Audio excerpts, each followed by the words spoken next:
Ratusan warga korban kebocoran pipa gas milik PT Pema Global Energi Aceh Utara menuntut kompensasi ganti rugi di Kecamatan Syamtalira, Aron, Aceh Utara. Warga mengancam akan bertahan di lokasi di bawah tenda jika tuntutan mereka tak dipenuhi. Sejumlah petugas keamanan terlihat melakukan pengamanan di lokasi.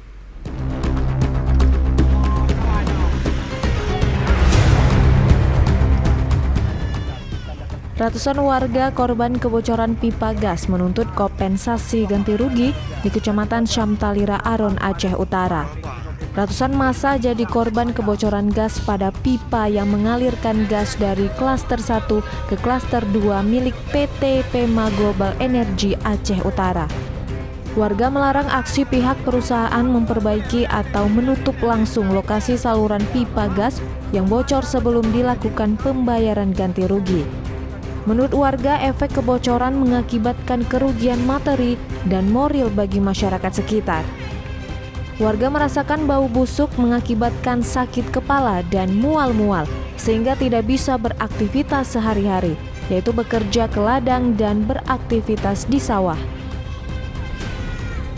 Zaki, koordinator aksi, menjelaskan masyarakat sejak 30 tahun terakhir belum merasakan dampak eksploitasi migas, merasakan trauma akibat bocornya saluran pipa gas yang mengeluarkan bau busuk dan takut terjadi ledakan pipa akibat semburan gas lumpur.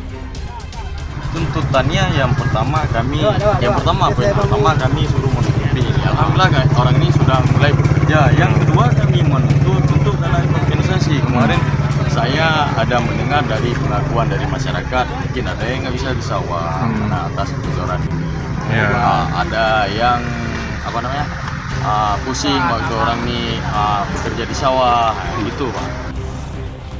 Warga menuntut kompensasi sesuai kesepakatan bersama sebelum melakukan perbaikan saluran pipa gas bocor.